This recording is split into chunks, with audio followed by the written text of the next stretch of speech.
you give me your name and your title, your job, first of all, Ante? Pour me donner votre nom et Oui, ce que vous faites. je m'appelle donc Michel Gauvry, je suis le directeur de l'agence Cyric, l'agence de presse, de reportage photographique. Que pour commencer, je sais que vous ne connaissez pas exactement les spécifiques du cas, mais qu'est-ce que vous connaissez ce qui a passé les 3 derniers photographes? Eh bien, d'après les dernières informations, ils se sont donc présentés spontanément à la justice car ils se savaient recherchés depuis dimanche matin et actuellement ils sont encore entendus par le juge au palais de justice, juste derrière nous. Que pensez-vous d'une situation comme ça où les gens sont poussés à se présenter comme ça? C'est quoi les situations qui leur ont poussé de faire ça? Je pense qu'à titre personnel, sans doute, il y a eu une réaction de solidarité vis-à-vis des autres photographes qui ont été arrêtés directement par la police. Mais il est vrai que cette situation pose un problème fondamental. C'est la première fois depuis la libération, depuis 50 ans, qu'un journaliste est empêché, avant un jugement, est empêché par décision de justice de pratiquer son métier. On a retiré la carte de journaliste des photographes qui ont été mis en examen depuis dimanche. Ils se trouvent donc dans l'incapacité de faire leur métier et ça c'est quand même une grosse question, c'est une sorte de jugement avant qu'il y ait véritablement le procès. Et la situation ne l'améliore pas en ce moment. Les 3 journalistes, les 3 derniers photographes, ils se sentaient vraiment poussés à se présenter. Ils connaissaient que leur nom était en circulation. Bien, on savait que d'autres photographes étaient recherchés parce qu'ils avaient été présents également lors du drame de l'accident de Lady Diana. Et sans doute ont-ils préféré se présenter eux-mêmes. Je n'ai pas d'autres informations à ce sujet.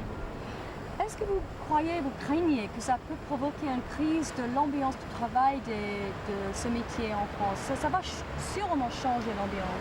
Ça va certainement changer beaucoup de choses. D'une part, sans doute au sein de la profession de journaliste où il y a plusieurs métiers dans le journalisme, mais le métier de photographe est un métier qui est extrêmement difficile et qui a divers aspects, et il est évident que le métier de photographe qui travaille pour une presse destinée à l'opinion la plus large et qui traite des stars, n'a pas grand-chose à voir véritablement du point de vue du marché avec ceux qui font des reportages de terrain, des reportages difficiles qui sont très coûteux et qui ne semblent pas représenter le même intérêt de la part de l'opinion.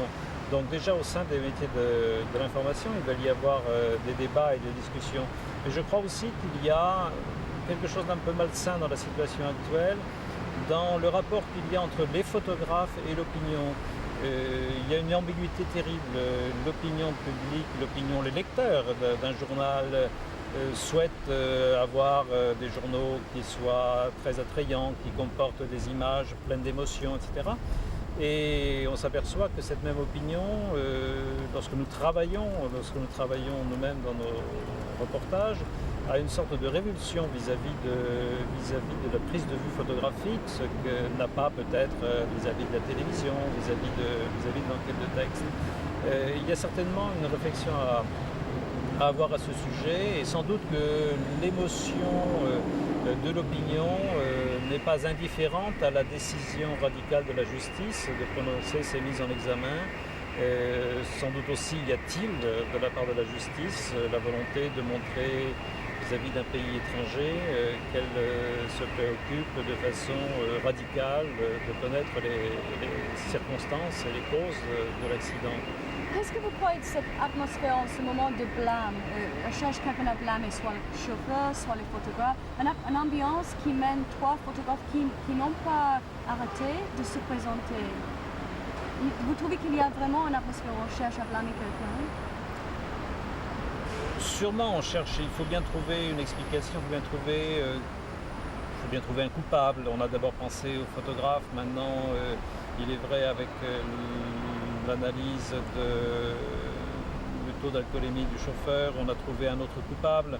Il y a eu un changement d'attitude depuis 2 jours, y compris parmi nos confrères, vis-à-vis de ces circonstances. je crois qu'il faut aussi laisser la justice faire son travail et qu'elle aille jusqu'au bout puisqu'elle s'est engagée dans un processus et que l'on ait véritablement connaissance des circonstances et ainsi nous pourrons voir plus clair et c'est la seule manière de pouvoir peut-être amener un peu de calme dans les esprits. Ok, merci. Bon. Voilà. Ok. Tout seul ou madame vient avec moi? Non, tout seul. On y va. D'accord.